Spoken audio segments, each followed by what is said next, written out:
Sementara itu pemirsa, Wakil Presiden Republik Indonesia Ma'ruf Amin yakin Timnas Indonesia bisa mengalahkan Korea Selatan di laga perempat final Piala Asia U23 dini hari nanti. Menurut Ma'ruf, meski terpaut ranking yang cukup jauh, Timnas Indonesia berpotensi menang jika bermain seperti melawan Australia dan Yordania.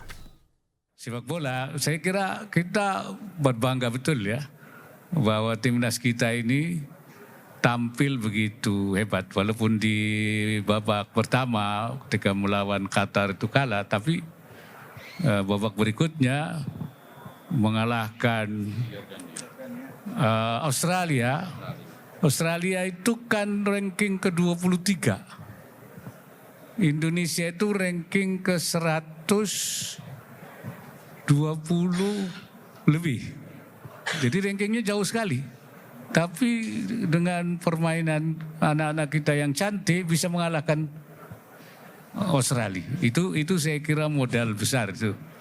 Dan kemudian juga menekuk Yordania dengan 4-1 itu kan luar biasa. Nah, karena itu ketika kita menghadapi Korea Selatan yang 23 rankingnya, Australia 24. Australia itu 24. Jadi kita dengan Puluhan anggota Ormas menggeruduk Puskesmas Louis Sadeng di Kabupaten Bogor, Jawa Barat. Aksi ini terjadi lantaran salah satu anggota Ormas merasa kecewa dengan pelayanan petugas medis.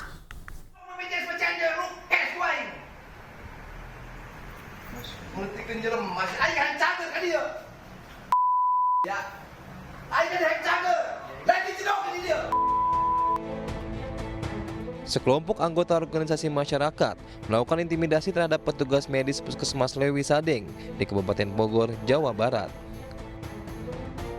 Peristiwa ini dipicu lantaran salah satu anggota Ormas merasa tidak puas dengan pelayanan petugas medis.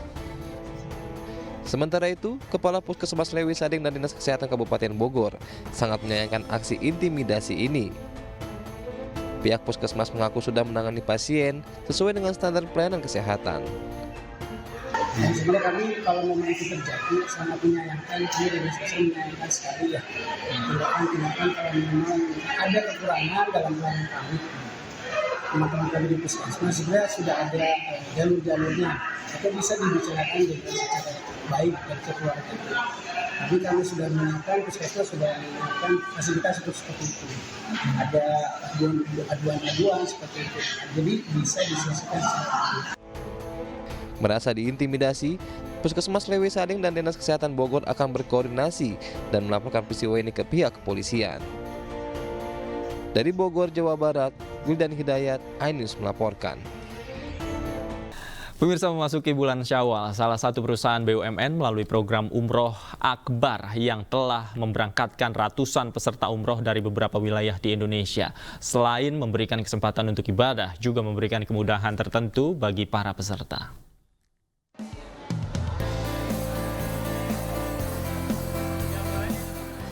PT Pegadaian melalui program Umroh Akbar di bulan Syawal telah memberangkatkan 344 jamaah umroh dari berbagai wilayah di Indonesia.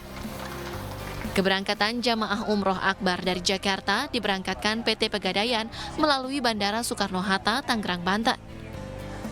Pelaksanaan keberangkatan umroh Akbar tersebar di berbagai titik kota besar seperti Jakarta, Surabaya, Makassar, dan Medan. Akbar itu artinya paling besar, karena pesertanya paling banyak. Artinya dari acara yang dibiayai oleh Pegadaian Syariah itu, ini keberangkatan yang paling banyak pesertanya.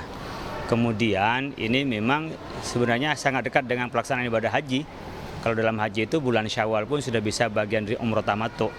Tapi alhamdulillah dengan perubahan peraturan di Arab Saudi, sehingga di bulan Syawal kita tidak haji pun bisa umroh. Program umroh di bulan Syawal PT Pegadaian ini mendapatkan apresiasi dari jamaah umroh. Dan saya memilih memakai travel dari Maziro dari Pegadaian ini. Fasilitasnya sangat luar biasa, pelayanannya juga bagus, dan kami sangat senang bisa diakui di Pegadaian menjadi nasabah sekaligus agen di Pegadaian Syariah. Produk Pegadaian Syariah Pembiayaan Wisata Religi dari PT Pegadaian memberikan pembiayaan untuk perjalanan wisata religi dengan skema gadai syariah dengan menggandeng PT Go Halal Go Syariah Indonesia dan mitra travel agent terpercaya. Diharapkan dengan mengikuti kegiatan ini, nasabah bisa beribadah sambil berwisata dengan aman dan nyaman.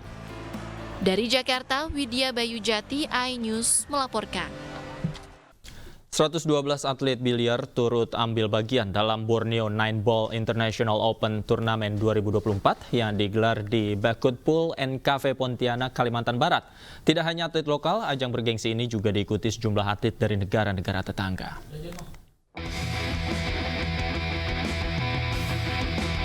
PB Popsi kembali menggelar Borneo Nine Ball International Open Tournament 2024 di kota Pontianak, Kalimantan Barat.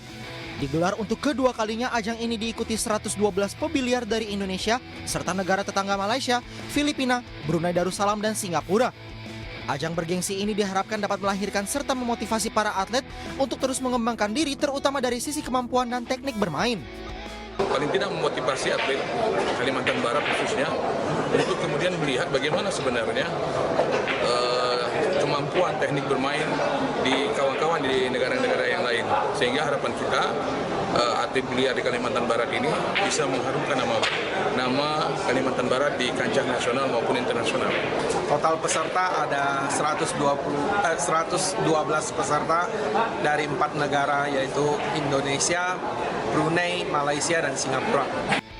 Borneo Nine Ball International Open Tournament 2024 digelar pada tanggal 22 hingga 27 April 2024. Dari Pontianak, Kalimantan Barat, Barlian Pasore, iNews melaporkan. Sidang kedua influencer Palti Huta Barat dengan dugaan penyebar hoaks video bocor percakapan Forkopimda Kabupaten Batubara digelar di Pengadilan Negeri Kisaran dengan agenda pembacaan dakwaan jaksa penuntut umum. Terdakwa dijerat pasal berlapis tentang informasi transaksi elektronik.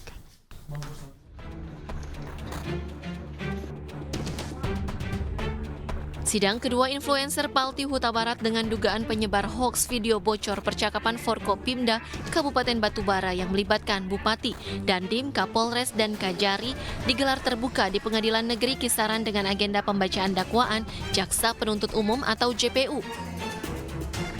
Dalam dakwaan yang dibacakan JPU disebutkan bahwa terdakwa telah melakukan repost video. Namun menurut terdakwa, ia tidak mengetahui dan tidak mengenal suara dalam rekaman serta beberapa caption di media sosial. Sementara tim kuasa hukum akan melakukan eksepsi atau keberatan yang akan disidangkan 30 April 2024 mendatang. Kami akan mengajukan eksepsi atau keberatan terkait dengan dakwaan ini, dan memang kalau kita melihat ancaman hukumnya luar biasa ya, karena ini kan terkait dengan undang-undang ITE. Jadi pada kesempatan tanggal 30 April itu kami akan mengajukan keberatan kami, dan sebentar lagi ini kami akan mengambil ini BAP ke JPU.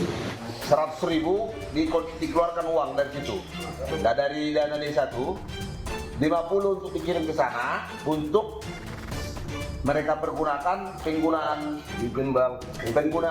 untuk apalah.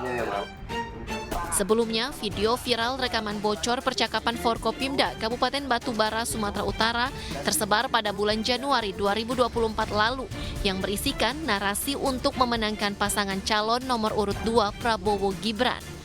Dalam dakwaan tersebut, terdakwa dijerat pasal berlapis tentang informasi transaksi elektronik atau ITE. Dari Asahan, Sumatera Utara, Ulil Amri, iNews melaporkan.